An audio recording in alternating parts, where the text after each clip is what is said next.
Olá, aqui é o Judeu Ateu. Aqui é o Iso. Aqui é o Luke. Aqui é o Tojo. E eu sou o Estranho. E este é mais um Mangá ao Quadrado.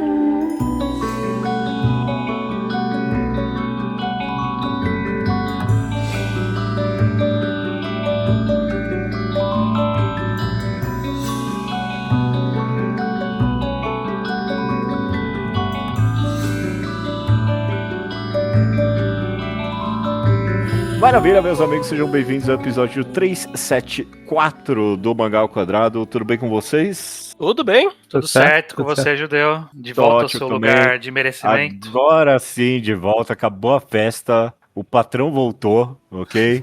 Mas ele voltou com presentes de viagem, porque a gente tá aqui gravando um dos quadros mais clássicos do Mangá ao Quadrado, é um mangá enquadrado, desta vez de Ayako. Que maravilha, que delícia. Eu já tenho alguns pré-dizeres antes da gente começar o podcast de fato, mas um pré-dizer é falar que o Ao Quadrado tem um apoia-se. É o apoia.se/ao quadrado, correto, Estranho? Correto. Você pode fazer qualquer apoio financeiro. O objetivo é só dar um mimozinho aqui pra gente. A gente usa pra pagar servidor, comprar gibi, faz um pouquinho de tudo. E é um token de apreciação por todos esses anos. 15 anos esse ano? É isso? Não lembro. 14? Acho que é 14 esse ano. Acho que é 14 esse ano. Meu então, Deus, muito tempo. Então, se você fizer qualquer apoio financeiro, é de bom grado, mas se for acima de R$10, seu nome é lido e eternizado em algum dos programas, como esse aqui, que é um programa muito reouvido, né? Enquadrados são muito reouvidos. Então, os sortudos são Felipe Simões de Almeida, Violeta Georgina, Rui Carodi Miguel Alencar Rosa Teixeira Mendes. e Leonardo Rodrigues de Oliveira. Muito obrigado. Muito obrigado. Muito obrigado aos apoiadores e muito obrigado também, eu vou dizer aqui numa raridade, numa primeira vez desses 14 anos de Ao Quadrado, eu vou agradecer uma editora, a editora Vedeta, que foi quem publicou e reimprimiu Ayako de Osamu Tezuka. Eles que publicaram pela primeira vez, né? Acho que eu não tô maluco. Exato. Ok. É tudo deles. E a uma editora chaprosca Veneta... gigante. Nossa, esse volumão aqui, esse negócio de peso que tá nas minhas mãos. Eu não comprei, eu não usei o dinheiro do contribuinte do Ao Quadrado, eu recebi de grátis. Só um volume, ok, editora Veneta? Eu recebi um volume, tem 5 pessoas participando aqui, mas eu agradeço mesmo assim pelo maravilhoso volume de Ayako que foi fornecido aqui. E toma aí um sinal para as editoras. Eu recebi algo de graça e agora eu tô comentando dele aqui por mais de 1 hora, provavelmente. Então, É só ser bom. É só ser bom, porque É, aí bom, as pessoas ficam dispostas a gravar. Então, pode mandar, mas manda coisa boa, É só né? comentável. O bom é não necessariamente. Olha isso. É verdade.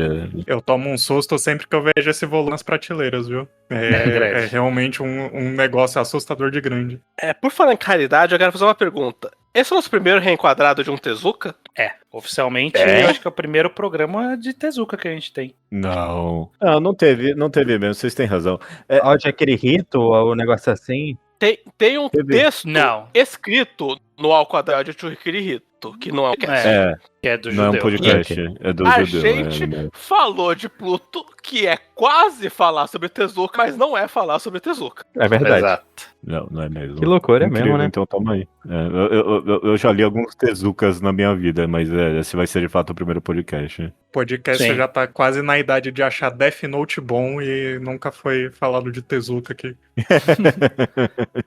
Então, estamos Aí. corrigindo essa falha. Eu já tinha assistido Death Note com a idade do podcast. Então já tá na idade, sim. Vamos lá. Ayako, mangá, como dito aí, de Osamu Tezuka, publicado entre 1972 e 73, em 3 volumes, ou, como já foi dito pela editora Veneta, num volume gigante só, pela Shogakukan, não sei que revista.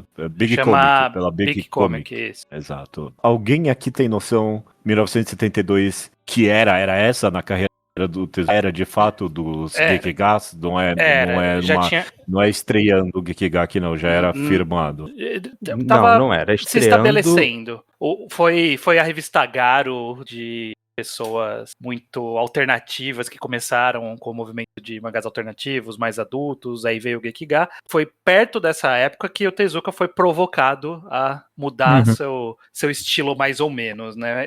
Eu acho que o grande divisor ali, talvez, foi Dororo. Dali pra frente, Dororo foi de 71. Parece que é logo antes, mas tipo, o Tezuka trabalhava que nem um monstro, então tipo, teve muita coisa nesse período. Antes de Ayako, ele já tinha escrito o Apollo no Uta e o Kirihito Sanka, o Aja Kirihito, que são mangás já mais sérios, mais sem, tipo... Aliás, uma correção. Dororo é de 67, na verdade. E aí foram 5 anos pra sair Ayako. Teve coisas aí no meio, como o Luke falou, teve Ode Torito Kirihiko, teve o Apollo no Uta, teve o Dororo, foi essa grande virada. E dali pra frente ele vai seguir mais ou menos nessa toada. Vai ter Phoenix mais ou menos nessa época, vai ter Buda mais ou menos nessa época. É a fase que ele tem essa mudança de estilo. A Garo, que o Strail mencionou, ela já tinha começado a ser publicada, né? Ela já existia na época de Ayako, então já tinha essa influência pra fazer mangás mais sérios.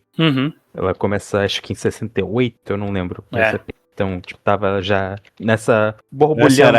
Essa era dos mangá adultos, Exato. De mudar o estilo. Incrível. E a Ayako, a Garo de 64. A Garo, essa revista alternativa, 64. E a Ayako, com certeza, é um clássico. É um clássico mangá aí pra adulto tentando quebrar a tradição mais cartunesca que a mídia tinha até agora, né? Ele com certeza começa te dando vários socos na cara, né? Ele não veio pra brincar com a Ayako. Embora seja divertido, porque ele ainda é o Tezuka, nesses temas com a arte cartunesca do Tezuka. Então, os temas mas alguém dá um soco, é um soco de cartoon ainda. Eu acho que tem esse contraste curioso da transição sendo feita. Tem umas caretas também, essas coisas que ele faz, tipo, de personagem surpreso. Ele dá o toquezinho clássico. É distintamente uma obra que não era alimentada pelo Star System ali do Tezuka, né? O Tezuka, ele, como autor, como ele fez muitos mangás ao longo da carreira, ele meio que estabeleceu esse estilo de que os personagens dele são atores, né? Então, muitos mangás do Tezuka você vai ver e que tem o mesmo character design, porque na mente dele ele falou, como se fosse o mesmo ator, tipo o mesmo, um personagem de Narigão, por exemplo, vai estar em Phoenix, vai estar em Dororo, vai estar em outros vários mangás. Aqui não, aqui é um elenco completamente novo, então tipo, é como se fosse completamente com outros atores. Então, isso acaba distinguindo um pouco, tem um pouco da caricatura que o Izzo falou, mas já distinguiu desse design clássico dele aí. E eu vou falar, se mais alguma coisa distinguiu pra mim, e eu vou transformar isso numa pergunta pra vocês. Foi uma enorme surpresa pra mim, e eu tô perguntando aqui sobre as expectativas que vocês tinham antes de começar a ler Ayako. A coisa que mais me surpreendeu, e eu não esperava, dados os outros mangás mais adultos que eu tinha lido do Tezuka, foi o quão político esse mangá é. Eu pelo menos lembro. Se bem que Adolf é um pouco político, mas eu tinha lido também o Ode Kirihito, que era, sei lá, bem mais metafórico e não tão direto. Então, a presença constante de vários temas políticos em Ayako foi a coisa que mais quebrou minha expectativa do que eu estava indo para Ayako. Transformando assim em pergunta para vocês, vocês tinham alguma expectativa e alguma coisa em especial surpreendeu muito vocês? Tojo, começa você, por favor. Não me surpreendeu tanto, mas eu acho que eu tenho mais com o Tezuka como pessoa do que o Tezuka como autor de mangá. Eu li bem poucas coisas dele, mas já ouvi muito falar sobre a persona Tezuka. Então, quando começou a já falar ali do pós-guerra japonês, da ascensão do comunismo, dos movimentos estudantis e tudo mais, eu só fiquei tipo, ok, faz sentido estar aqui, dado o contexto e dado quem é a pessoa que está escrevendo. Sim. Ele não ele é político, definitivamente, né, nesse quadrinho, e como você falou, Adolf mais pra frente também vai ser, eu não sei se eu consigo definir muito a cara política do Tezuka. Ele definitivamente não é o conservador dos autores, mas ele não inspira também muito o sentimento revolucionário ou algo do tipo do lado dele. Ele parece enxergar tudo de uma zona meio neutra, até de certa forma, né? Ou cínica, né? Sim. Ou negacionista, nem negacionista, mas, sei lá, nihilista, uma visão de fora, né? Uma visão bem de outsider de política, né? Tipo, ó, tá tendo essas tretas, eu reconheço, eu sei que um lado tá fazendo cagado, o outro lado às vezes faz cagado também, e é isso aí. Eu quero conversar mais sobre isso, não sei se essa é a perspectiva que eu tive, mas em questão de expectativa estranha, tem alguma coisa que te surpreendeu ou você já tava esperando algo mais assim? Eu já tava, porque de todo mundo aqui eu fui o último, acho que a ler. Eu não sei se o Tojo já tinha. Eu e você, né? Judeu. O Tojo eu não sei se já tinha lido, mas o Izo e o Luke já tinham falado bem. Então, eu já fui meio que. E outros amigos nossos. Então, eu já fui meio que esperando que ia ser uma história boa. E você, Izo, alguma expectativa quando você foi ler Ayako? Ayako foi o primeiro Tezuka que eu li de verdade, então. Obviamente tudo foi muito então é isso que é um Tezuka. Eu sabia que eu tava lendo um Tezuka adulto, que obviamente tinha uma faceta Astro Boy que não ia estar reproduzida, mas no geral foi a minha primeira impressão de quem é o Tezuka, então tudo foi meio novo, incluindo a parte política. Mas tendo lido mais Tezukas depois, eu acho que esse é mais direto, mas ele não é mais político. Que tem muito episódio político de Blackjack, que Ódio do Kirihito tem muita política. Sim. Adolf eu não li, mas eu leio o título e eu tenho certeza que tem bom, alguma coisa tem que ter. Adolf tem bastante. Não é possível. Até o Kimba é muito político, embora eu acho que Kimba é um dos mangás mais conservadores que eu já li na minha vida. Então Kimba foi a surpresa política pra mim, que o Tezuka foi fundo no conservadorismo nesse nível? What? De onde veio isso? Eu li Ayako, eu li o resto. Sei. Mas me surpreendeu sim. E você, Luke, tinha alguma expectativa? Tirando a política, só no geral. Não lembro, mas foi tipo o primeiro Tezuka que eu li por completo, assim. Eu lembro que eu tinha lido um pouco de Phoenix e bem que foi só isso. Então eu não sabia o que esperar do Tezuka mais sério. Mais sério não, porque Phoenix é sério. Mais pé no chão nesse sentido. Sim. Então acho que nesse aspecto foi uma surpresa, assim. Foi uma experiência boa. E depois eu teria lido Adolf e criou-se pra mim essa grande... Depois que eu li pouco depois. Eu li Ayako e logo depois eu gostei muito de Ayako, eu li Adolf. E os dois são mangás que tinham essa vibe do que é o Tezuka fazendo história seinen mais com esse aspecto de thriller, né? Então, criou essa mente de como o Tezuka funciona quando ele tá fazendo seinen, que até hoje é importante pra minha experiência do autor. Antes pra gente partir pra comentar um pouco mais de temas da história, queria bem que tirar comentários que a gente tem sobre a arte do caminho, porque já comentaram aqui que ela tem ainda um aspecto meio cartunesco nela, mas eu achei que, eu quero saber a opinião de vocês, mas pra mim, quanto mais você lia, mais você obviamente vai se acostumando com esse estilo, e sei lá, quanto mais avança também eu tenho a impressão que vai meio que deixando de lado isso e vai ficando cada vez mais soturno quase um mangá. Poucos momentos de alguém com um curativo em formato de X na cabeça, sabe? Pra mim foi algo que quase foi relegado só aos primeiros capítulos mesmo, não sei que impressão vocês tiveram em relação a isso. Estranho. Não destoa muito dessa fase da carreira do Tezuka. Eu acho que ele vai estabelecer bem esse estilo. Ele sempre teve o estilo dele, ele teve essa transição que a gente comentou, mas isso não me surpreendeu. O Tezuka sempre foi um mestre de narrativa. Eu acho que ele faz muito bem transição, movimentação. Ele até faz umas experimentações visuais aqui que eu acho que funcionam muito bem. Tem aquela cena ali da Ayako no quarto e que é tudo de um ângulo só. Você vê que o Tezuka ele não para de brincar mesmo no mangá mais sério dele ali, ele tenta várias coisas diferentes o tempo todo. Com certeza ele viu isso em algum lugar e quis copiar, porque veio do nada da história. Mas não me surpreende. Eu gosto muito da arte de Ayako aqui. Tezuka não era tido como deus do mangá à toa. O cara tinha uma visão muito boa pra fazer, e considerando a quantidade de coisa que ele fazia na época, ele ter feito isso com essa qualidade é muito impressionante. É muito absurdo a quantidade de coisa que ele tava fazendo em paralelo. E ele fez essa arte dessa forma. Eu gosto bastante. É impressionante o quão fácil ler Ayako, considerando o quão pesado emocionalmente ele é, né? 700 páginas passam voando aqui. É incrível o controle dele da narrativa nesse sentido mesmo. Sim. Denso, mas muito tranquilo de ler. Algum comentário alguém aqui quer fazer sobre a arte ou a narrativa nesse sentido? Não, eu só queria endossar mesmo que toda vez que eu leio o mangá do Tezuka, quase toda vez que eu leio o mangá do Tezuka, eu fico impressionado como um autor bom na parte mangaka mesmo da coisa, em como são mangás feitos bem visualmente, tem uma atenção na composição das páginas, mesmo quando elas não estão sendo particularmente experimentacionais ou qualquer coisa do tipo. Ele sabe criar cenas interessantes.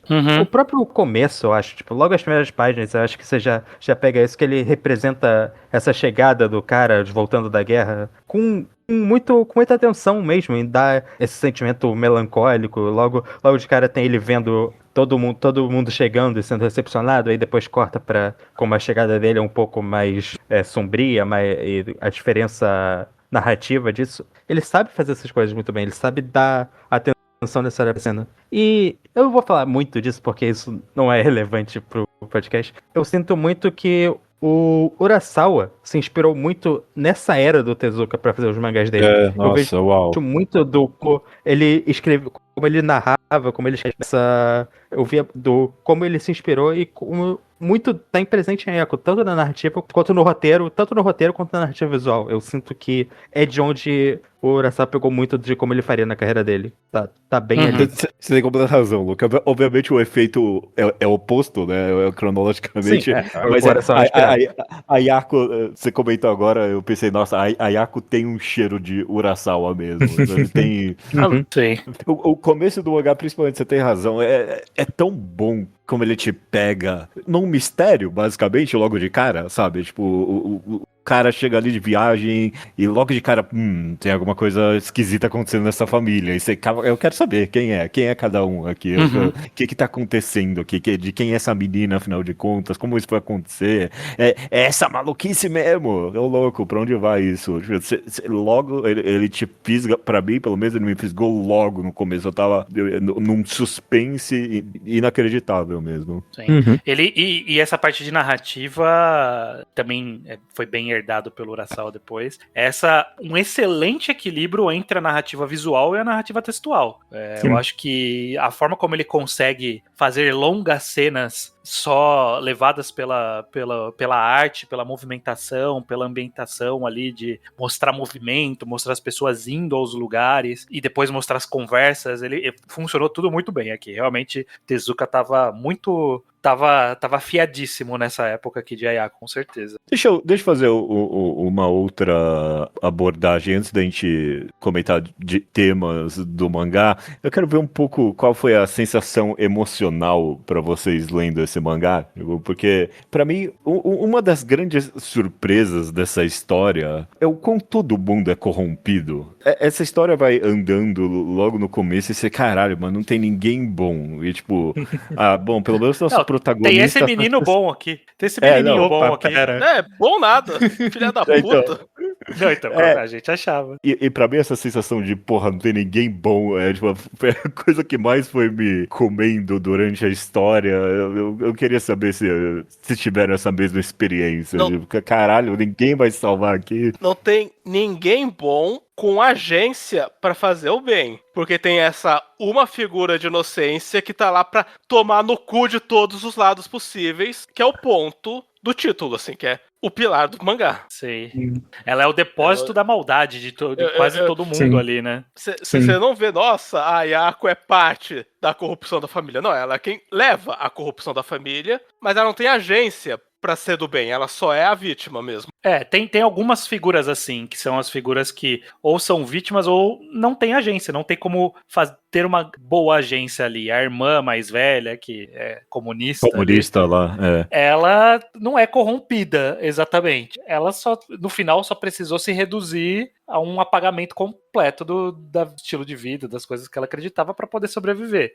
O policial que tava investigando, ele só, eu só não tenho o que fazer, mas eu achei o culpado aqui, mas eu não tenho o que fazer, então estou de mãos atadas. Tem muito essa sensação de estou de mãos atadas e os outros, eu sou um completo arrombado. arrombado. É essas duas coisas que existem. Dada essa sensação, então, tipo, dada essa sensação de quem tem poder pra fazer faz errado e quem não tem poder também não tem o que fazer, vocês acham que isso se encaixa em algum grande tema na história? Tipo, ou fica uma sensação de que é só um cinicismo, um cinismo não é um cinismo e um niilismo do mangá? Vocês acham que toda essa corrupção de todo mundo que é tocado nessa história leva pra alguma mensagem? Eu acho que com certeza tem um grande contexto de época ali, que parecia que o Tezuka estava querendo falar justamente sobre esse período de transição, esse pós-Guerra Fria, e de como a intervenção americana colidiu com os arrombados japoneses, né? Os arrombados americanos se encontraram com os arrombados japoneses para tornar a vida bem miserável nesse período, né? Pessoas só preocupadas com lucro, pessoas só preocupadas consigo mesmo, em tentar se dar bem nesse período de reconstrução, famílias antigas com medo de perder o seu poder. Então eu acho que tem uma crítica social muito específica do período, mas que, obviamente, é correlacionável com basicamente qualquer período da história da humanidade, né? Porque qualquer miséria é acompanhada por vários arrombados piorando a miséria pra tentar se dar bem. O que o Estranho falou pega muito em mim, porque pra mim o mangá tem um claro contraste entre justamente dois arrombados. Um arrombado e um outro grupo de arrombados. Porque o Jiro, ele volta pro Japão depois da guerra, e ele é um arrombado porque ele é um espião, e ele traiu o país, ele tá lá pra fazer merda e pra matar gente. X9, um dos piores tipos da humanidade. Sim. A princípio ele é meio que um arrombado por necessidade, né? E depois ele vira um arrombado por ser arrombado. Ele é um arrombado profissional, assim. Ele tá envolvido no alto escalão do que ser um arrombado. É como ele ganha dinheiro, literalmente é isso. Mas aí ele chega na família e ele vê a situação do pai com a nora e do irmão que vendeu a esposa. E ele pensa, caralho, que merda minha família, como que isso aconteceu? Eu sou uma pessoa melhor do que essa gente. Só que ele não é, ele só tá em outra natureza de arrombado. Então, ele não faria essas coisas, mas ele faria outras coisas bem ruins. Eu mato a menina com problemas mentais, mas não vou estuprar minha irmã. Né? Tipo, ele tem o limite dele ali. Então tem o conflito entre um cara que abandonou o Japão e traiu a pátria pro inimigo que tá colonizando o país dele, vendo a velha tradição japonesa como, caralho, a velha tradição do meu país é um bando de arrombado fazendo arrombadice por motivos arrombados.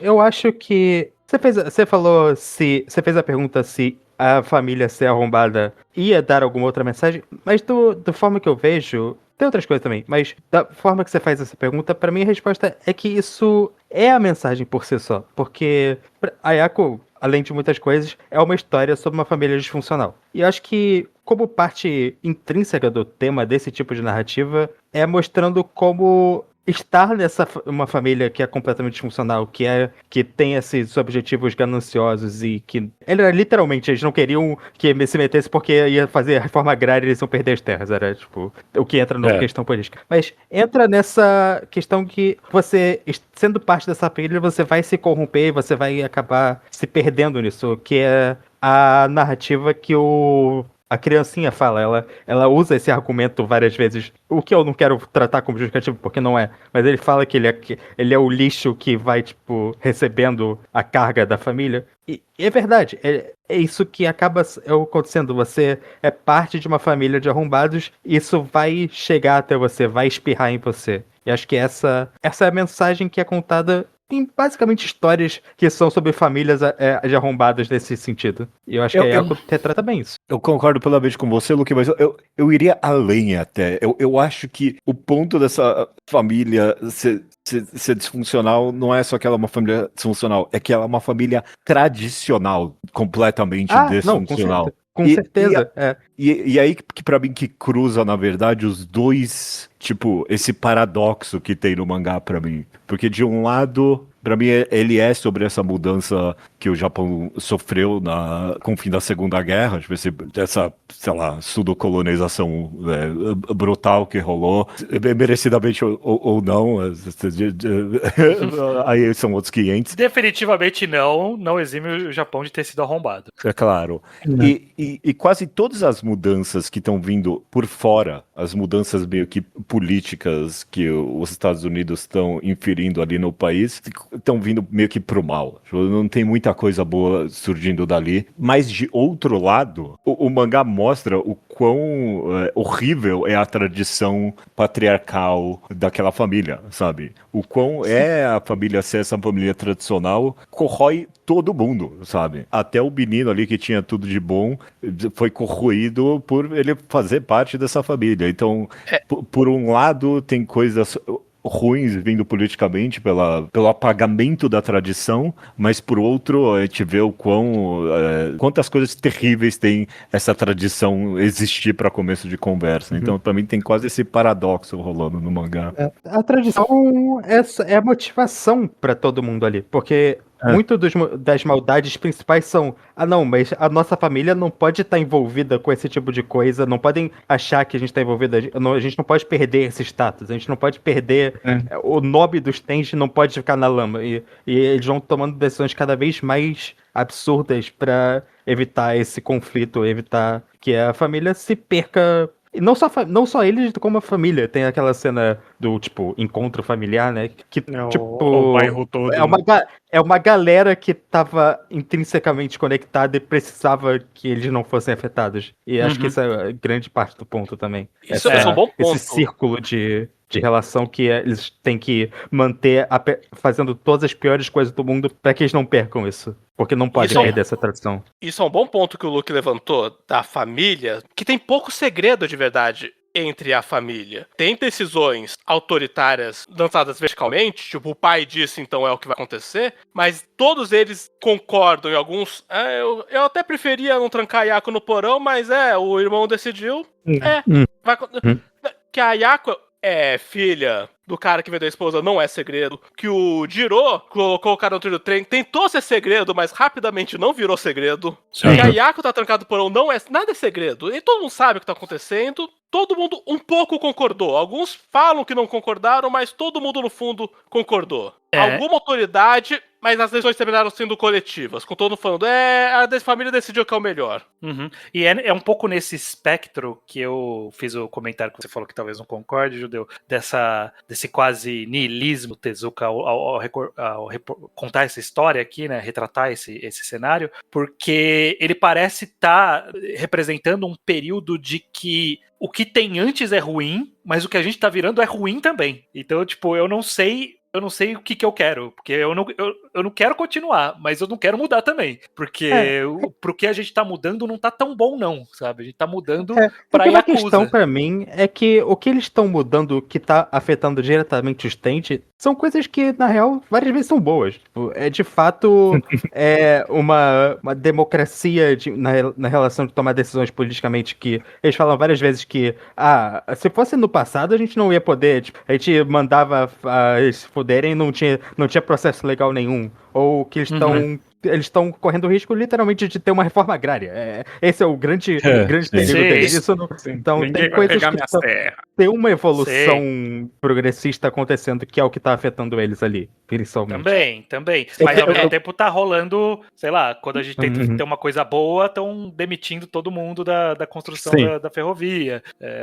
Tem coisas ruins rolando. Estamos dominados por Yakuza, temos os Yakuza estão pagando político. Tem um claro Red Scare ali. Mas acho que as duas coisas coexistem. Curioso como tem muita mudança política merda e agressiva que os Estados Unidos estão impondo, mas o que tira o sono da família é a reforma agrária, mais que todo o resto. Vão caçar a filha do cara por ser comunista, mas é pensando, mas e minhas terras? antes de pensar na filha. Uhum. Eu não me surpreendo, Iso, quando você fala pra mim que o Tezuka transparece um certo conservadorismo dele, em, sei lá, até no mangá do leão dele lá, sabe? Porque, sei lá, eu leio Ayako aqui e eu vejo ele meio que vazando um pouquinho disso aqui, principalmente um conservadorismo mais político pra mim. Por exemplo, logo no começo tem o Shiro fazendo aquele teatro do julgamento, né? E, tipo, é meio que o Tezuka fazendo uma crítica, mas julgaram uma galera ali que não sei se era tão criminosa assim, né? Tipo, como um falso julgamento dos criminosos de guerra. Mas ao mesmo tempo que ele tem isso, pra mim, aquela cena pra mim serve como um excelente contraste pra logo, não muito depois no mangá, tem o julgamento interno da família, sabe? E é tão mais absurdo e antilógico e anti-justiça do que qualquer falso julgamento de criminosos de guerra que poderia estar acontecendo. Tipo, o julgamento interno ali da família é cômico de quão absurdo ele é. Então tem muitas opiniões coexistindo, sim, nesse mangá, Isso. Você tem razão. Ele é interessante pra mim em como ele vive entre esse meio que ódio às tradições, principalmente eu acho que tipo, a tradição patriarcal pra mim. Tá constantemente presente isso no mangá, de que as pessoas terem que obedecer a essa uma figura, tipo, algo que só traz merda o tempo todo. Ao mesmo tempo que, a guerra contra a Coreia ali, pra mim é uma parte tão... vazando até um pouco demais o conservadorismo do Tezuka ali. A participação do Japão naquilo é muito mal comentado pra mim.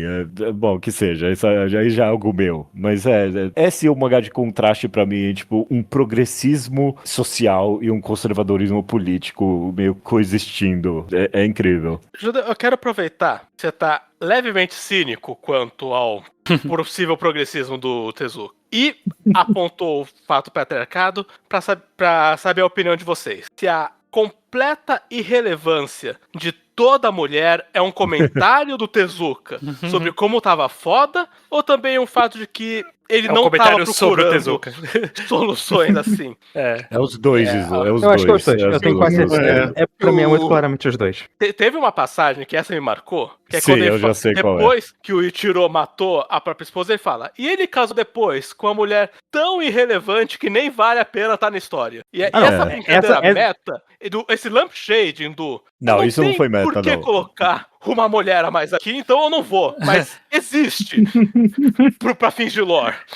Não, pra mim essa pra mim é uma das que é intencional, tipo, como crítica mesmo, que ela não teria espaço pra fazer nada. Não, pra mim esse não é o problema, esse é de fato uma narrativa em que ela não teria espaço e, portanto, nem adianta ela estar presente. É que eu acho que ela podia não ser mencionada mesmo e pareceu, tipo, eu quero estabelecer que tem mais mulher nessa história, eu só não vou nem sequer desenhar elas. Sim, acho que é justamente por ele ter feito esse comentário. Se ele só tivesse feito o cara se casar e falar, ele se casou e ela não virar um personagem, eu acho que seria mais o Tezuka forçando, não sendo ciente, do que se ele tivesse dado essa atenção, porque ao ele apontar isso, ele tá mostrando essa falta de poder mesmo. E eu acho que o problema do tratamento tá nos outros personagens que estão presentes, fazem parte da história e poderiam ter sido... Especialmente a menina comunista, né? Ela não tem a capacidade de fazer absolutamente nada e só fica... Eu acho que essa cena foi apenas um reflexo de todas as outras personagens femininas do mangá, que, como o Luke disse, poderiam ter agência e não tiveram, foram caladas por... Sabe qual eu acho que é o pior tratamento de personagem feminina desse mangá? É da outra namorada do Jiro, que ele encontra... que vira espiã e tal. Porque no final ela fala que ela vira apaixonadinha por ele, faz as coisas por ele e tal. E o Tezuka parece que toma muito for granted de que, tipo, e isso aconteceu. Que ela se apaixonou por ele e vai fazer as coisas e o maluco trata ela mal e é isso mesmo, mas ela vai gostar dele mesmo assim. E esse relacionamento não é trabalhado, não é lidado como que isso chegou nesse ponto. Ela só existe e tá cumprindo esse papel, apesar de tudo. Foi meio que um headcanon meu, que os dois só estavam juntos porque um tinha medo da outra pessoa dedurar ela. Mas que, tipo, isso não é tão... É um pouco tipo, verdade, meio que mas não foi tão bem retratado no mangá, assim. Era só, tipo, um relacionamento tóxico de novela. Eu acho que especialmente o quanto ela se apaixonava por cara e fazia as coisas pra ele, mesmo com ele sendo um escroto completo, e como isso não é trabalhado, é só... isso é verdade, as coisas são assim, né? Obviamente as coisas são pra ser assim. E não... Pra mim essa foi a parte que não é intencional, é um erro do Tezuka em como tá lidando com o elenco feminino desse mangá. Eu entendo a leitura de vocês, você também isso, mas eu com certeza acho que foi menos permissivo com o Tezuka, não sei. Esse momento aí que você descreveu, pra mim, eu 100% não li como meta. Eu li como, tipo, a falta de capacidade do Tezuka de colocar mais uma mulher nessa história, só isso. Tipo, Tira que meta a palavra. Capacidade e vontade também, né? Não era como se essa época fosse um grande exemplo de forma geral. Eu vou aproveitar que nessa época mulheres não tinham agência pra não dar nenhuma. Talvez não de forma consciente, ativamente pensando isso, mas... Eu achei que foi completamente intencional ele fazer esse comentário que o Iso trouxe pra cá. Eu só não sei se foi num tom mais pessoal, que ele realmente acha isso, ou se ele estava tratando disso apenas dentro da própria obra, porque eu realmente não tive mais muito contato com o Tezuka pra saber disso, sabe? Então, eu acho que intencionalidade ou não, eu acho que isso representa algo que é verdadeiro para aquele tipo de narrativa. Que ela não iria ter poder nenhum, ela não iria... Tanto que aqui é um personagem, aqui é a mãe da Yako, ela também não conseguiu fazer nada, e o Tezuka deu atenção a ela tentando. Ela teve tentativas de agência nessa história e falhou. Então, outra pessoa que chegou lá muito depois, que é basicamente esse troféu pro cara se casar de novo, de fato ela não é um personagem. Ela é uma figura para aquela família. Só que... Tem personagens femininas o suficiente em Ayako pra eu não sentir que cara, ele não faria outra se fosse necessário.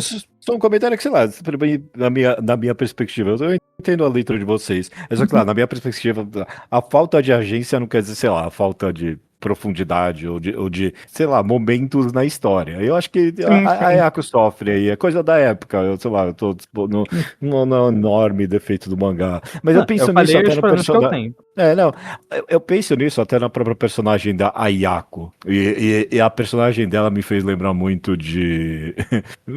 Não muito, mas me chegou o mesmo neurônio aqui de Poor Things. Lembram de Poor Things? Eu sei, mas eu não assisti, então não adianta muito. O filme? Eu também não assisti, coitadinhos. E na época rolou muita crítica de que tipo, o diretor basicamente queria construir uma personagem com um corpo adulto e mente infantil, em que, tipo, basicamente lore legal, sabe? É isso que ele quis dizer. Tipo, a Yako em comparação, tipo, faz Poor Things parecer a coisa mais bem pensada do mundo. Isso que eu acho que é. Mas tem problemas aqui do quão eu acho ele coloca a perspectiva. Ele não coloca a perspectiva da Ayako na história e acaba tornando ela um objeto mesmo. Ela é tratada como tal, né? Mas ele não dá pra ela... Eu tenho uma página de Ayako que eu vi umas 4 vezes na internet antes de ler Ayako, que é a cena que o Jiro transa com a outra espiã, que é um mar numa pedra em formato de pênis, e é ela deitada. Olha só como autores adultos podem usar metáforas quando eles querem retratar sexo e tudo mais. Curiosamente, o Tezuka gosta muito disso, porque em Adolf vai ter coisa bem parecida que ele faz. Isso é verdade. O Tezuka usou uma grande metáfora para mostrar o sexo e explorou quanto que podia ser pra essa personagem secundária. E aí quando chegou a Yako, ele falou: quão sexy eu posso deixar a Yako tirando a roupa do nada na frente de outra pessoa. E aí toda essa sutileza elogiada fora de contexto não tá quando está com a Ayako em si, que é a mulher com mais foco do mangá. Eu não vejo um problema no que o Judeu falou em relação à comparação com Poor Things, porque eu acho que faz parte da narrativa principal que tá sendo contada, que é uma das tragédias da personagem, que ela, por não ter essa experiência, por não ter crescido dessa forma, eu acho que faz sentido. Mas uma coisa que realmente me pegou nessa leitura em comparação à primeira vez foi, de fato, o tratamento dessa parte, que eu acho interessante, eu acho que tinha muito a ser comentado, e da personagem no geral, é mais raso mesmo do que eu lembrava sendo. psicologicamente ela. Sim. O que porque é uma tragédia muito forte. Ela significa muito para a narrativa, com certeza, ter acontecido o que aconteceu.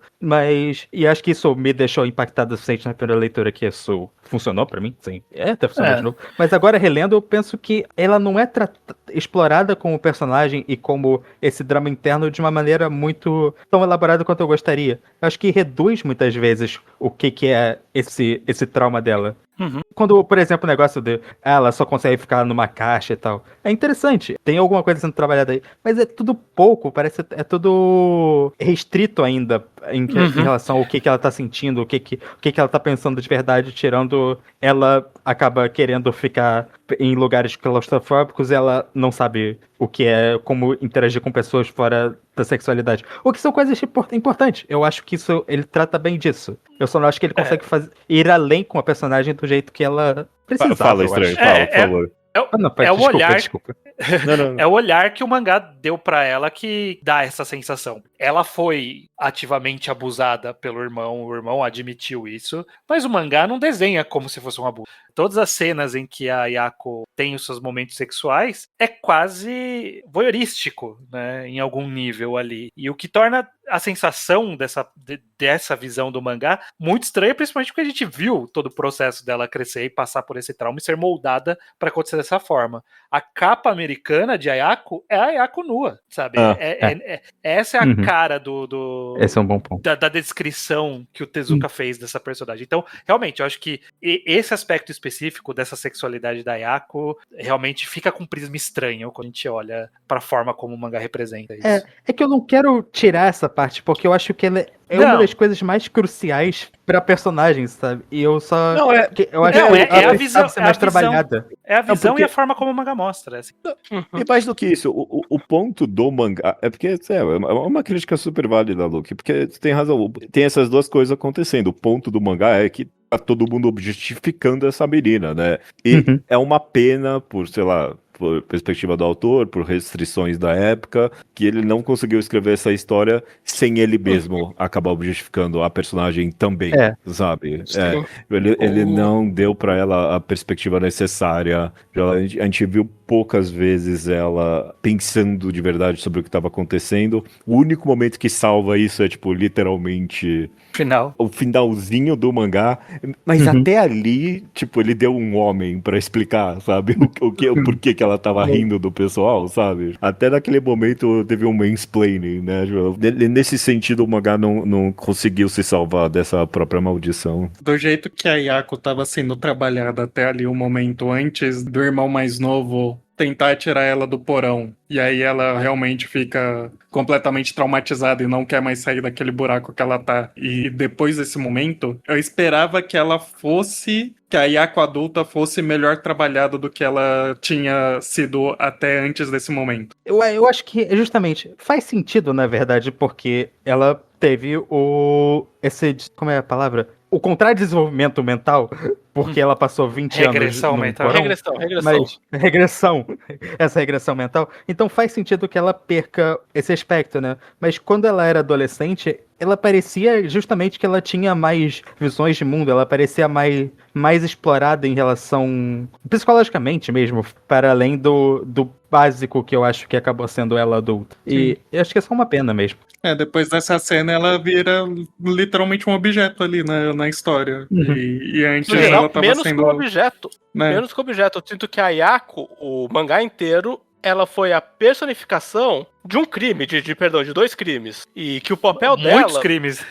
Mas principalmente 2 crimes. Sim. O cara que vendeu a esposa pro pai, o assassinato no trem. Porque ela não só ela paga pelos 2 crimes, e a vida dela é moldada pela relação dos outros com o crime, não com ela. E o papel dela adulto é testar a água de quem sente culpa e quem não sente culpa. Sim. O Jiro sabe que ela passou 20 anos presa no porão por culpa dele, e ele sente que ele deve algo pra ela. Mas tem gente da família que sente que não deve nada pra Yako. E o papel dela é lembrar como eles sentem sobre isso. Isso é um excelente ponto. Ela, de fato, é um símbolo pra história mais do que tipo, uma personagem nesse final. Não, então, exato. Eu acho que funciona nesse nível, né? Eu sinto que tem... É triste não ter um melhor desenvolvimento da Ayako nesse sentido e ter essa visão não tão boa que o autor dá pras representações dela, mas eu acho que como ferramenta de roteiro, que é o que ela é, né? Um objeto de roteiro ali, é muito funcional, né? A existência dela... Todas as cenas com ela convivendo com o trauma, com as pessoas interagindo, são incômodas, conforme o mangá quis. O mangá quis que a gente se incomodasse com todo mundo tratando a Ayako desse jeito. Ele trata também ela um pouco mal, o próprio mangá. Mas a história, as pessoas lá dentro que estão tratando ela mal, e o mangá tá representando isso pra nos dar essa exata sensação também. Né? Ela vira pra gente meio que esse bastião de quem vai continuar fazendo coisa ruim com essa menina depois de tudo isso. E aí toda vez que alguém faz, você fala, não, realmente, eles são terríveis. Ela já passou por tudo isso e ainda estão tentando matar ela, ainda estão tentando prender ela. Sabe que ela é uma Tobier, é isso que ela é. Ela é ser um objeto, né? Que tá ali pra presenciar e fazer o pessoal sofrer por o que eles fizeram. Só ela não consegue matar de volta. Exato.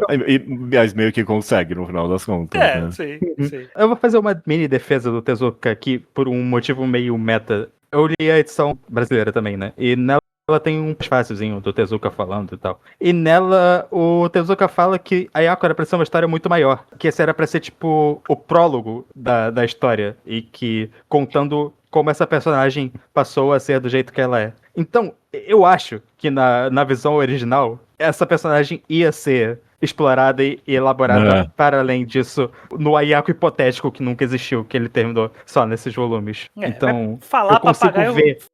Qualquer papagaio fala, porque o Tezuka não é um grandemente conhecido por terminar as suas histórias de forma conclusiva. Com certeza. Em algum ponto ele fala, acho que deu, né? A história que a gente tem é essa. Mas ele, de fato, ele falou que a intenção original era que ia ser uma história muito maior. Então, pensando por esse prisma, eu acho que existe uma lógica dela ser feita assim, só que não é a história que a gente teve. Então, eu só queria dar esse adendo, porque eu tenho essa informação.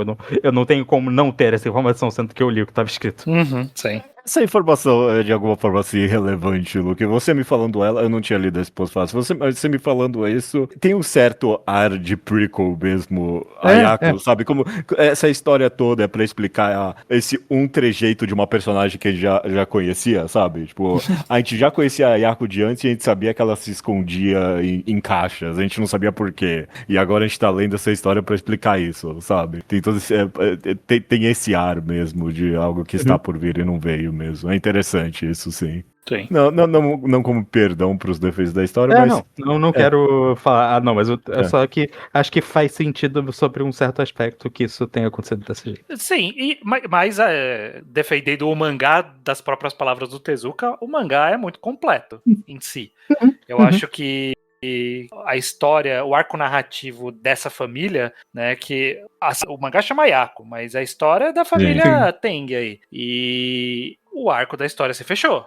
Todo mundo morreu e sobrou a Ayako.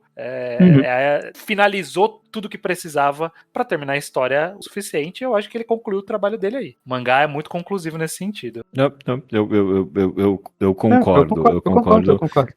Eu nem sei muito pra onde ir depois disso. A gente não vai conseguir comentar um personagem por vez, estranho. Não sei se tava nos seus planos isso. Bom, metade dos personagens não vale de verdade comentar, pra ser justo. A família tem o quê? Umas 8 a 10 pessoas, acho que tem 3 que valem um holofote, tirando a própria Ayako, que já ganhou. Me diz um, então, Iso. Me diz um, Iso. A gente começa a partir daí. Eu acho que o irmão mais velho, ele vale um holofote como... Acho que ele, embora todo mundo seja um arrombado, acho que ele é quem chega mais perto de ser um antagonista constante do mangás. Ele não é só arrombado, como também um covarde, né?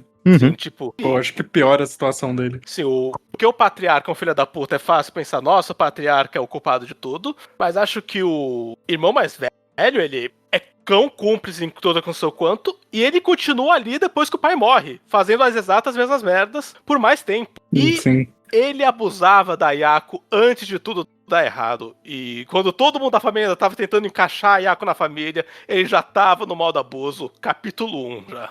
Por uma ideia que ele concordou. Toda a relação dele com a Yako e a esposa e o pai dele, pra mim, é o exemplo primordial da crítica ao patriarcado. Ao patriarcado, sim. É assim, porque tipo, é um choque tão grande no começo do mangá, quando você descobre que a Yako é filha da esposa com o avô. É tão brutal, é tão horrível essa ideia. E aí adiciona que o cara vendeu a própria esposa pro pai dele pra conseguir as terras. É um negócio tão horrível. E as duas figuras patriarcais ali em conluio pra estragar a vida de todo mundo, sabe?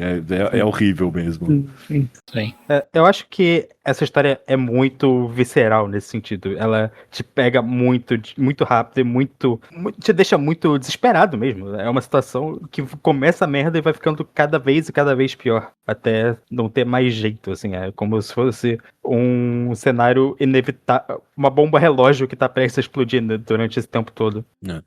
É notório pra mim isso, como personagem do irmão mais velho, que o mangá, ele não redime a figura do avô ali, do pai do irmão ali, como com ele continuando vivo ali, né, só na força de vontade da Ayako fazer 15 anos ali, né, tipo, o mangá não chega a redimir ele, mas ele, tipo, dá esse vislumbre da complexidade dele, né, de que ele não era só um completo arrombado, ele passou ali 9 anos miserável pra tentar redimir alguma coisa de tudo de errado que ele fez.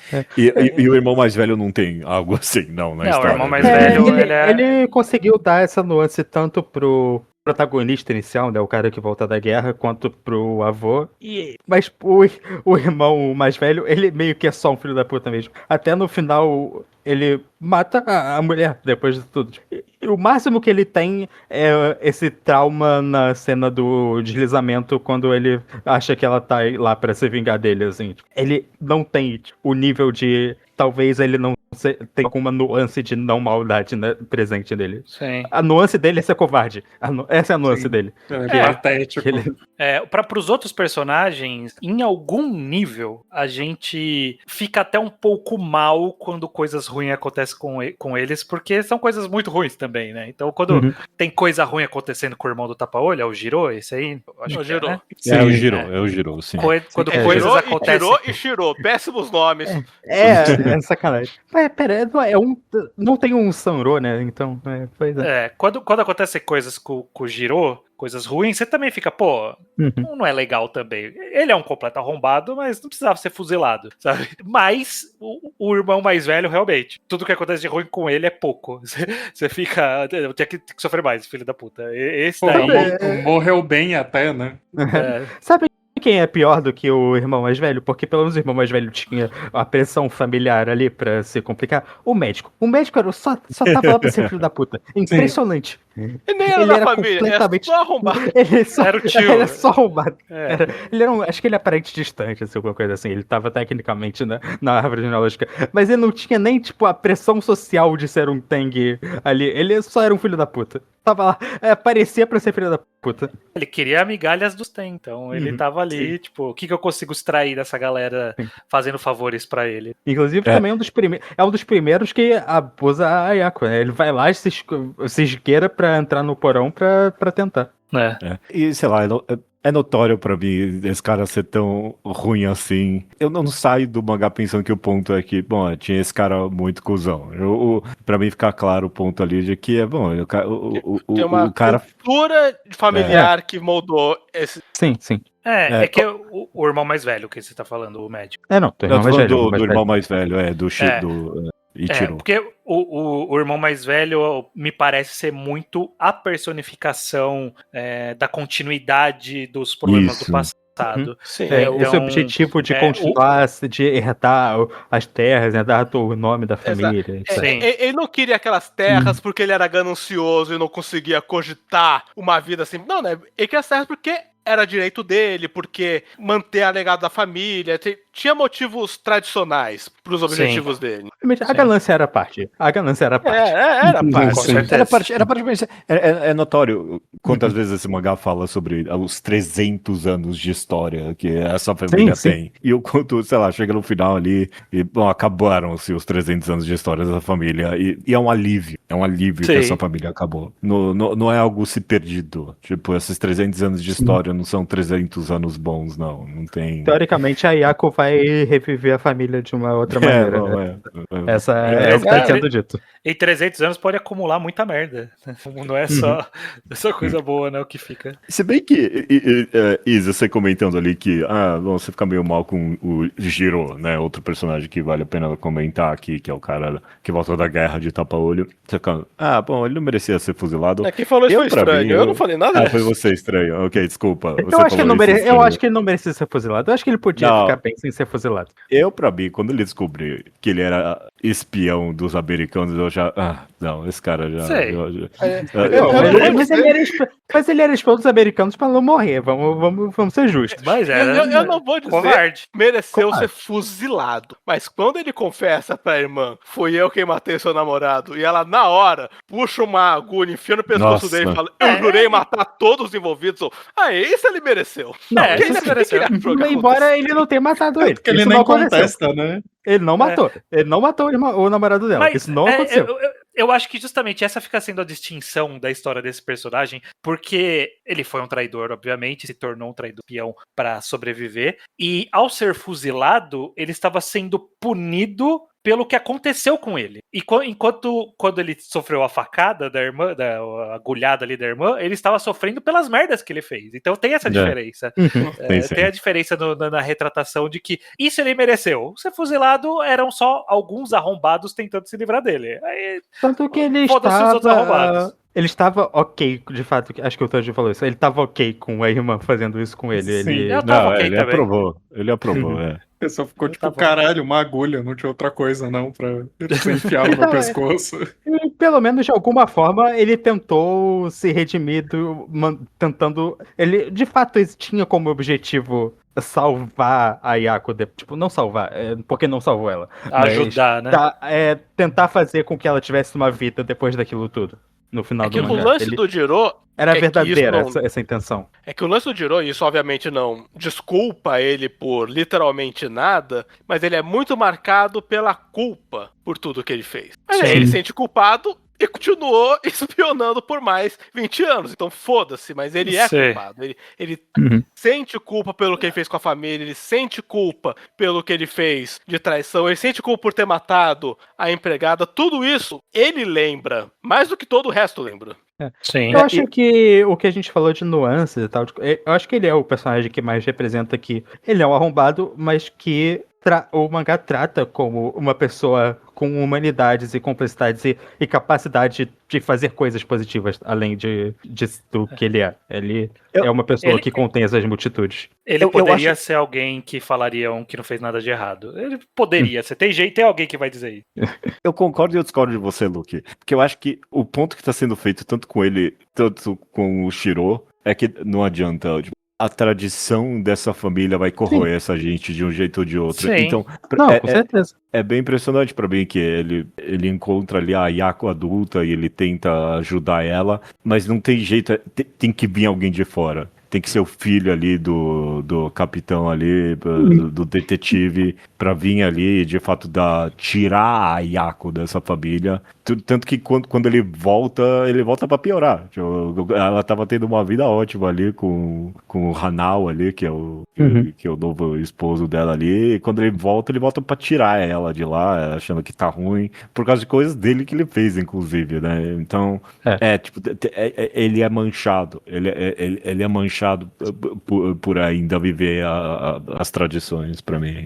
Mas acho que é interessante, você falou do Shiro, existe uma diferença em como os dois agem, né, com essa mancha, né, que é a família, que o Shiro meio que aceita por completo essa falta, essa desumanidade, e a conclusão final que ele chega é um suicídio coletivo. É basicamente isso. Sim, E quanto o Jiro, ele meio que ainda quer fazer alguma coisa da vida. Ele quer ajudar Yaku, de verdade. Isso não é falso, não é só pela culpa, mas tipo, não é só porque ele não consegue. Tipo, ele sente que é a coisa certa a fazer depois disso tudo, apesar de tudo que ele fez. Então ele quer usar o que tem da vida dele pra pelo menos uma parte, uma coisa ser feita direito. Ele não quer só desistir de tudo. Mas ele ainda é um... Não, mas ele, na minha leitura... Ele não é o chefe da máfia, né? Então... Não, mas isso, ele ainda age como um patriarca. Não. Isso tá além das capacidades dele de não ser diferente. E o Jiro tem esse lance. Ele quer fazer algo pelas pessoas que ele prejudicou, e ele quer que algo aconteça, ele aceita ser punido pela irmã, mas ele nunca quer o suficiente pra ele fazer a parte dele que é pôr o dele na reta. Sim. Tipo, ele julga pra cadeia família, ele não quer ir. Ele julga a família pra caralho no começo do mangá. Nossa, como a minha família é nojenta com esses códigos dele. Agora eu falo, olha, vamos todo mundo acobertar os seus crimes? Ele, vamos, ok. E é o que, essencialmente, o que manda a Yaku pra mini cadeia dela é acobertar o crime dele.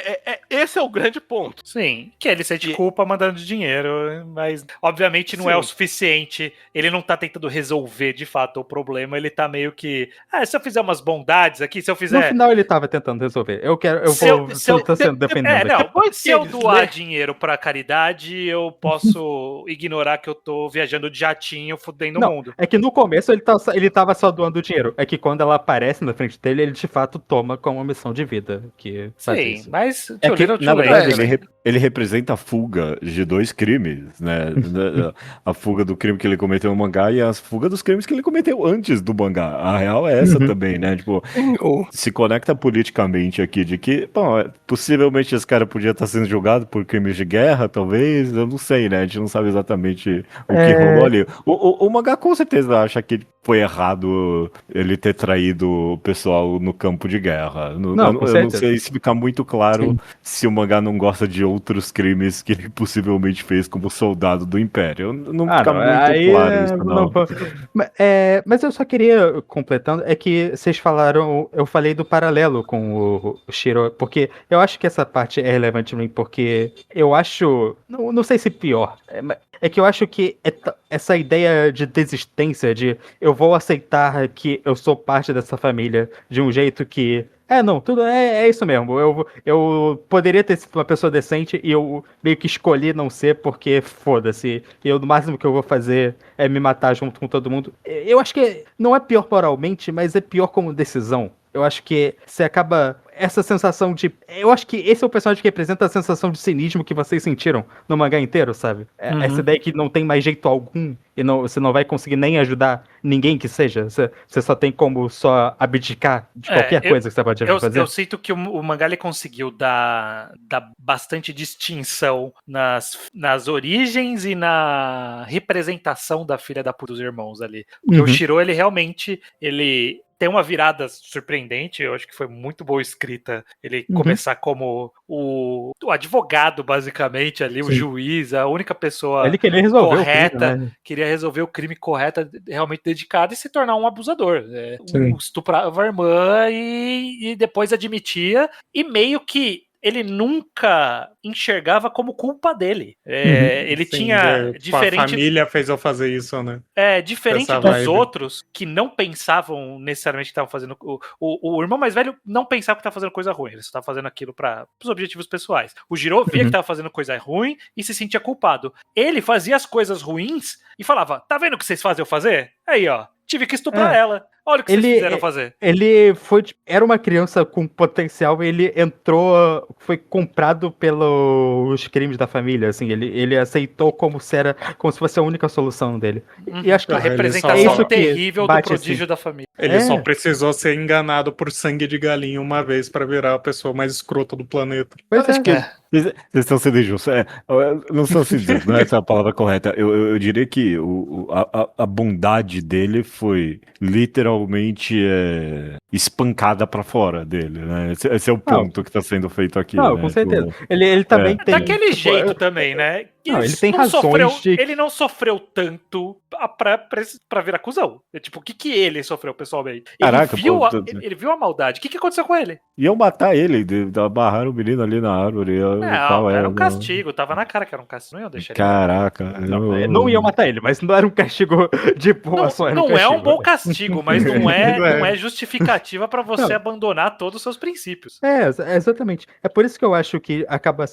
O que me bateu pior dos personagens foi ele, justamente por essa perda da decência que você vê que ele era capaz e ele só abdicou. Pra mim, abdicar é a palavra. O Jirou tenta, mesmo sendo um filho da puta, ele tentou mais depois da vida adulta fazer algo da vida dele. E não só aceitar o papel numa família de arrombados. E que eu acho muito equivocado mesmo. Então. Só acho que o ponto sendo feito nesse personagem é que ele é o que mais foi moldado pelas circunstâncias, né? Tipo, ele é o que mais foi. Tipo, o mangá fazendo ponto que não. Se você tá dentro desse espaço, não importa o quão internamente você tem a vontade de fazer o bem, isso vai ser moldado dentro de você. Isso não pra, tipo, abdicar ele. Por exemplo, o momento que ele decide ali que ele vai estuprar a Yako pra sempre ali, simplesmente ele percebendo que ele tem o mesmo poder patriarcal, ele tem o mesmo poder de posse que todo mundo teve em cima dessa menina, e tipo, o ponto sendo feito aqui, idealmente ninguém teria esse tipo de opção pra poder ceder a esse tipo de vontade. Acho que dá pra fazer um ponto muito simples de que, embora ele, quando criança, pudesse questionar a família dele, ele só cresceu naturalizando. No primeiro ano ele tinha 12 anos e pensou, nossa, que absurdo minha irmãzinha trancada no porão. Ele fez 20 anos, já era a rotina dele, já era ok. É assim que tem mesmo. Aí foi como ele falou, eu posso abusar dessa menina, por que não? Tá no porão mesmo, tá legalmente morta. Ela deu em cima de mim. E ele só foi naturalizando, porque foi virando a rotina dele desde que ele era muito jovem. E é claro, no final das contas, ele é de todas essas figuras masculinas, ele é o que toma a decisão correta, que é acabar com a família tradicional. Podia deixar a Yako de fora, né? Mas não eu não acho que o suicídio coletivo é a melhor decisão. Esse é o problema. Eu não acho que ele tomou a decisão certa ali. Eu acho que ele tomou uma decisão de desistência. E eu acho passava 5 minutos ali naquela história, todo mundo ia se fuder de um jeito ou de outro, né? Só ele ter esperado um pouco. Sim. Bom, tem a decisão metaforicamente correta, ok? Que ele metaforicamente acabou com a família tradicional, ok? Ele acabou com a família dramaticamente, né? Exato. Mas ele, embora eu não... é discutível se ele tomou a decisão certa de matar todo mundo, definitivamente foi a decisão certa do mangá. Porque eu adorei essa foi apoteose final de Ayako dessa forma super poeticamente significando a vingança da Ayako, de que ninguém ali aguentava o que ela aguentou. O paralelo, né, é muito forte. O mangá diz isso diretamente, mas é muito forte quando você vê que eles passaram por, tipo, 1/1000 do que ela teve que lidar. E não aguentaram. E não aguentaram. 5 minutos ali, né? Não, foram dias. Não, mas já tava todo mundo desesperado no primeiro segundo ali.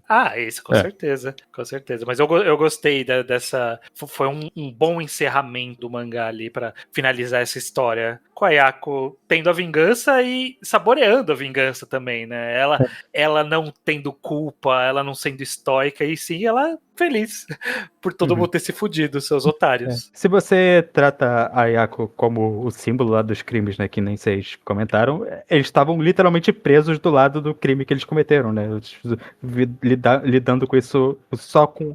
metaforicamente, estavam lá presos junto com todos os pecados a serem lidados. Sim. Eu acho que é um bom final. Eu realmente gosto de como termina. É bom.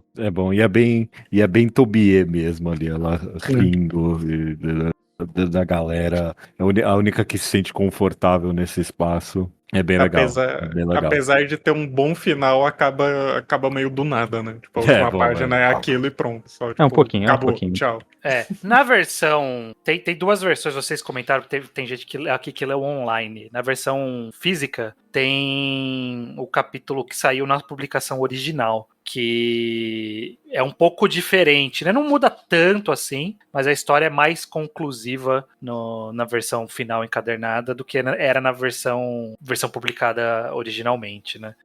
Eu tô até abrindo aqui para lembrar qual que é a diferença, mas a diferença é meio que sobreviveu mais gente, né? A única diferença real é que na versão que foi publicada na revista, que depois o Tezuka tirou, basicamente, só tirou coisas. A versão que foi publicada na revista tem, tipo, mais algumas páginas mostrando que a Yako e a irmã mais velha sobreviveram e, tipo, foram pra outro mundo. Tipo, e o Hanao também, o filho do detetive. E o Jiro. O Jiro sobreviveu. E o Jiro. Então, tipo, deixa claro quem sobreviveu. Basicamente é isso. Basicamente isso. Enquanto na história original morreu todo mundo. Deixa claro que todo mundo morreu. Sim. Fala ativamente. Menos a Yako. Não sobrou ninguém. Menos a Yako. Até o Hanao, que eu pensei que tinha ficado vivo, 2 quadrinhos depois tava o pai dele lá falando, eu tinha que tirar pelo menos os ossos dele daqui. O cara tava ação ali, tava falando de boa o bagulho, falando, a gente tava até próximo, né, da saída. Sim. Muito bom. Tem uma... Sei lá, é só um pequeno detalhe, a gente provavelmente já vai partir para a conclusão. Tem um detalhe só que é mencionado algumas vezes durante o mangá, os descarrilhamentos de trem e a morte do diretor ali, da companhia ali, das companhias. E eu sabia desses acontecimentos, porque eu sei deles como justamente casos muito suspeitos de serem operações estilo Gládio dos Estados Unidos. Atos terroristas que foram feitos para parecerem como ações comunistas internas. Isso é um conhecimento popular meio comum, até, eu não sei. E eu fiquei impressionado com o Tezuka dele, tipo, jogar as suspeitas dele mesmo sobre isso. Isso aqui, tipo, chegou ali no final do mangá e eu fiquei meio confuso, tipo, ele queria jogar uma segunda teoria da conspiração em cima dessa já teoria que não tem confirmações concretas e nunca vai ter. Ele falou, todo mundo... Eu fiquei confuso com isso, dele mandar essa de, eu achava que foi algo que os Estados Unidos fizeram para culpar os comunistas, mas isso não explica tudo. Tem alguma outra coisa acontecendo aqui. Eu não sei se ele queria livrar a barra ou tipo, só complicar. Eu não entendi muito bem o que ele queria com essa cena. Eu acho que com mistérios não solucionados é sempre um truquezinho narrativo bem comum. A ideia de colocar uma dúvida a mais na resposta que você tinha, assim, e se, mas calma aí, talvez tenha mais. Porque se a intenção é não ser solucionado, eu acho que faz sentido você colocar essa complicação extra. Ele ter mostrado que cara comunista lá foi morto igual, muito parecido. Eu acho que é a forma dele de dizer. Eu acho que foi isso que aconteceu. Sim. Não mostrei, mas poderia ser isso, com certeza. Só aproveitando, só porque é um detalhe divertido, eu não conhecia essa história por fora, mas eu conheci essa história porque ela é parte importante do plot de Billy Bat do Urasawa. Então eu tenho o meu outro pensamento de comparação entre o estilo dos dois, porque ele de fato usa o mesmo plot point no mangá dele, que a gente tá vendo aqui em Ayako. Eu não ia falar isso porque eu queria que alguém aqui um dia fizesse enquadrar de Billy Bat e descobrisse na hora. Mas o judeu falou, eu lembro muito de Urasawa. Eu lembro de Urasawa porque eu vejo esse plot point, eu lembro de Billy Bat na hora, assim. É inevitável. Mas relendo, eu ainda lembrei de 20th Century Boys, porque era o namorado da irmã. E eu lembrei que o namorado da irmã da Kenji é morto também em um incidente de trem orquestrado. Então eu penso muito em Urasawa quando eu vejo a Yako, especificamente, mais do que os outros Tezuka. Esses descarrilhamentos de trem são, tipo, partes ainda vivas da memória japonesa aí. Porque, eu não acho que ele precisa ter se inspirado em Ayako. Só que é interessante ver os dois tendo trabalhado isso. Dito isso, quando você abre a página da Wikipedia desse incidente do chefe, o trem, vai ter aqui tem toda a página da Wikipedia em Pop Culture, e cita só Ayako e Billy Bat. Se tem um terceiro mangá que tocou no assunto, a Wikipedia não reconheceu. É que também deve ter muito mangá histórico japonês que a gente não deve ter a mínima ideia de que existe, né? Com certeza. Deve ter relevância mínima no ocidente, assim, e visibilidade menor ainda. Ou sei lá, vai ter um assunto meio sensível ainda, não sei. Mas esse acontecimento específico eu acho incrível, com pouco é comentado pra mim, considerando que todo mundo meio que sabe que foi um ataque terrorista interno dos Estados Unidos. É incrível. Faltou documentarem os criminosos de dentro do governo, documentarem essas coisas, e aí a gente descobria anos depois. Tipo, não vazou isso ainda, esse foi o problema. Não tinha internet naquela época. Não sei se o Japão tem a tradição de falar: bom dia, senhor, gostei muito de cometer um crime com você ontem, espero que a gente cometa mais crimes no futuro, assinado fulano de tal, e guardar essa carta pro futuro. Ou planilhar quantos judeus eu matei. Deixa eu pôr aqui numa planilha qual é a forma que eu matei cada um dessas pessoas aqui. Que nos Estados Unidos, no Brasil, essas coisas são o protocolo básico de um governante cometer um crime. Assim, você confessa por escrito e protege a confissão. Não sei como é no Japão, não sei isso, mesmo. A Operação Gladio original, que é a italiana, foi basicamente isso aí. Foi a galera escrevendo: hoje eu adorei cometer terrorismos em nome dos Estados Unidos para culpar os comunistas. E aí o pessoal depois achou esses documentos. Muito bom. Tá aí. Ok, vamos fazer uma roda aqui de conclusões. Começa você, Tojo. O que você achou de Ayako? Gostou ou não gostou? Gostei de ter lido. Gostaria de ter organizado melhor a minha vida para ter lido ele antes e conseguir saborear mais o pós-mangá, para ter pensamentos mais decentes sobre ele. E mandar aqui um abraço para a única pessoa sã, tinha o sangue daquela família, que é a coitada da Oriona, que morreu no começo e só deixou saudades. A arma comunista era sã também, tadinha. Ela não era empregada? Mas... Ela não era uma serva? Ela era filha bastarda do Sim, do velho. Acho que revelam isso durante o negócio, né? Sim. Ela era vítima da tradição também. Ela era filha de estupro do cara ali com um dos camponeses, basicamente, né? Uns plebeus ali. Sim. Luke, o que você achou de Ayako? Tá relendo aquilo. Sim, foi a minha leitura. Eu gostei muito quando eu li da primeira vez, foi muito impactante. E essa segunda vez também foi. Eu comentei algumas coisinhas que eu me senti um pouco pior lendo, mas ainda é uma história que eu acho impressionante, eu acho muito, muito bem estruturada também. Eu não comentamos muito isso, mas acho que ele retrata muito bem essa passagem de tempo, de quando você vai passando as páginas, de quando você vê ela já estava lá fazia 20 anos, e o quão assustador essa timeline acaba sendo, né, para todo mundo, né? Essa ideia de que o tempo vai passando, isso só continuou acontecendo. E eu acho muito bem feito enquanto mangá, me conectou bastante. Acho que eu fiquei mais... Eu acho que dessa vez eu fiquei mais triste lendo do que da primeira vez, que eu só fiquei meio assustado, impressionado. Acho que nessa leitura, já sabendo um pouco da história, só a tragédia me pegou mais emocionalmente. Foi uma relação interessante. Mas eu gosto muito desse mangá. Iso, como é que foi sua experiência com Ayako? Relendo também, né? Foi bom revisitar. Eu falei, foi o primeiro Tezuka que eu li, agora que eu li mais alguns, talvez seja meu Tezuka favorito. Eu não pensei muito a fundo no assunto, mas ele estaria entre os candidatos. É meu favorito dos 3 que eu li, então não. Só quero, eu gostei de revisitar. Eu quero falar que eu gosto muito que o cara esconde os documentos no olho falso do tapa-olho. Eu acho isso. Isso é muito da hora mesmo. E depois uma bomba no tapa-olho. Eu penso que deve incomodar pra caralho o papel ficar lá dentro. Excelente uso de tapa-olho. Quando deu a bomba.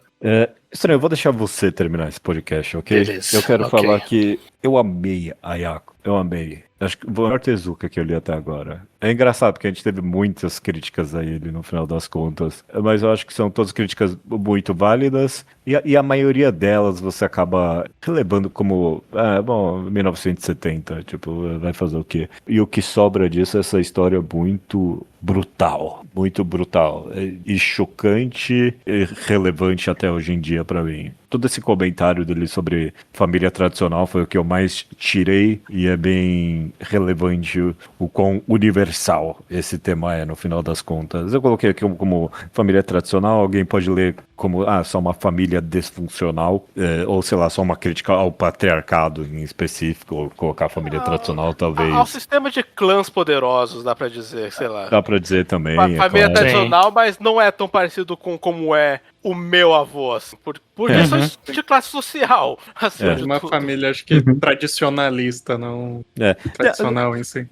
Muitas formas de colocar a leitura desse tema em específico dele, e eu achei muito rico, muito bom. A gente teve aqui várias conversas sobre pessoas tentando ou defender ou atacar cada um desses personagens, e é interessante, no final dos contos ele soube trazer complexidade para essas pessoas horríveis, esse mangá de arrombados ainda teve a capacidade de dar profundidade para todo mundo. Então, eu amei, achei incrível, uma obra-prima, muito bom mesmo. Termina Estranho, o que você achou de Ayako? Eu também gostei bastante de Ayako, eu li pela primeira vez, mas eu, não, diferente de vocês, não terminei em cima da hora, dos dias atrás. Ele é um tipo de história em quadrinhos que eu li alguns. O mais recente que eu li e eu lembro com bastante clareza é o Chumbo, que é um quadrinho feito por um semi-brasileiro. O cara era francês, família brasileira, mas ele fez um quadrinho da família dele que se passa no período da ditadura e conta desde jovem até o crescimento de uma parte ali da família e vai contando como a passagem do tempo e os acontecimentos históricos, a mudança do mundo, do Brasil, no caso daquele quadrinho, vai afetando e moldando o crescimento desses personagens. E Ayako, ele é muito isso também. 20th Century Boys também é muito isso, então o Urasawa citado de novo. Mas eu gosto dessa jornada de você ver num escopo fechado desse grupo familiar reduzido. A gente obviamente vê mais coisas em volta, mas olhando do prisma dessa família, como essa família sobrevive à passagem do tempo e o que acontece com essas personalidades, com os acontecimentos da vida, como eles se despedaçam, como eles solidificam coisas ruins de que aconteceram no passado, como isso vai ser representado na pessoa adulta que cresceu nesse mundo de traumas. E eu acho que é uma jornada, né? Um mini épico, porque é uma jornada de muitos anos, mas é muito fechadinho nessa família. Eu gostei muito do que o Tezuka fez aqui. Ele fez esse elenco muito coeso, muito interessante, uma história bem cativante e revoltante, obviamente, mas fiquei muito fascinado. Eu gostei muito da escrita do Tezuka, dessa retratação da passagem do tempo em cima de uma família de completos arrombados. É muito bom. Muito bom mangá, Ayako. Gostei de a gente ter gravado esse programa. Perfeito. Fiquem, ouvintes, fiquem no aguardo. Normalmente a gente anuncia qual vai ser o próximo enquadrado, mas a gente não tem nada pronto no momento, mas uma hora ou outra a gente avisa, ok? Sim, talvez coisas. Talvez role uma maratona, que nem a gente fez. A gente tá em altos debates aqui ainda. Perfeito.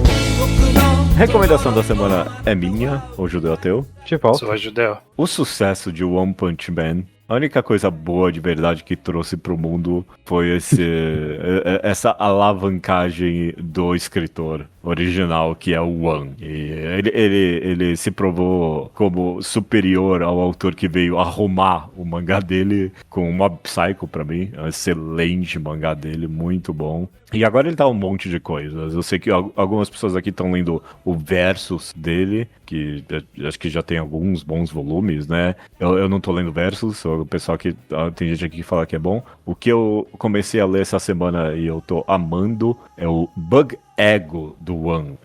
É escrito só pelo One e é desenhado por Shitara Kyoto. Não fez nada que eu conheça, esse Shitara Kyoto. Alguns mangás só, mas acho que nada de muito relevante. Eu não sei se eu consigo vender exatamente a premissa desse mangá, porque ele é bem caótico, mas é basicamente conta a história desses dois amigos do ensino médio ali, high school. Um é um garoto meio bonitão e outro é um menino baixinho que tá sofrendo bullying, e esse nosso protagonista ajuda esse nosso co-protagonista, no final das contas, ajuda esse menino que tá sofrendo bullying, e como recompensa, ele ensina o nosso protagonista a life hacks. Eu não sei se tem uma boa tradução pra isso em português, mas se você já viu vídeos por aí, você sabe de life hacks, né? Truques que estão escondidos na vida, mas o life hacks deles são coisas que de fato é como se tivesse um código sobrenatural do mundo, e se você faz certas coisas insignificantes da realidade mudam. Então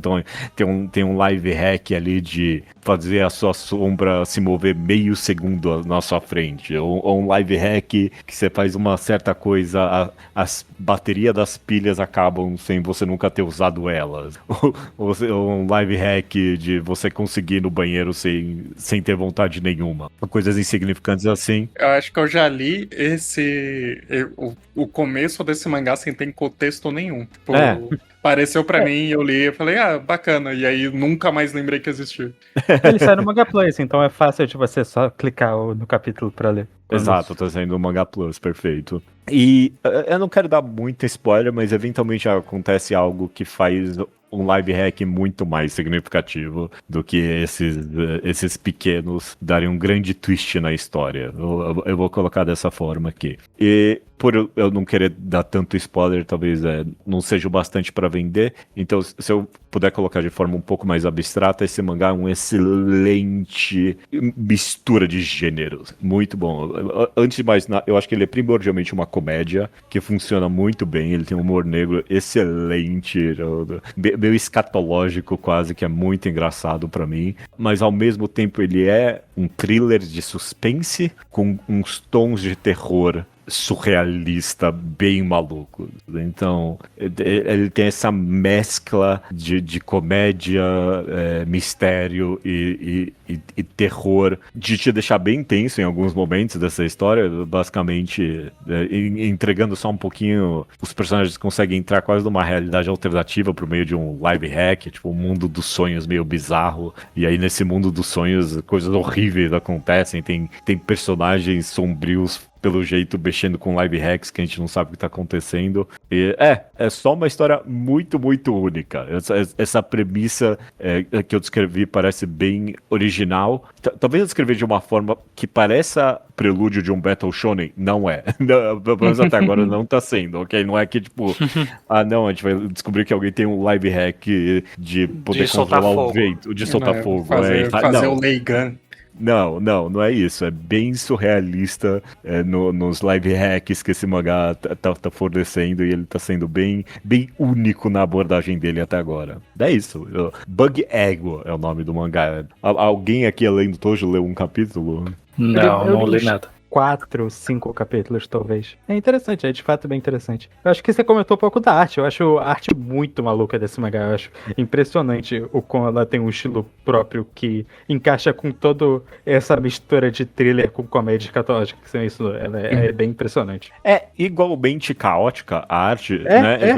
Ele muda da comédia pro horror de uma forma tão abrupta, às vezes, inclusive tendo uns elementos de 3D ali, meio Gantz-escos, sabe? Que, tipo, distorcem tanto da história, né?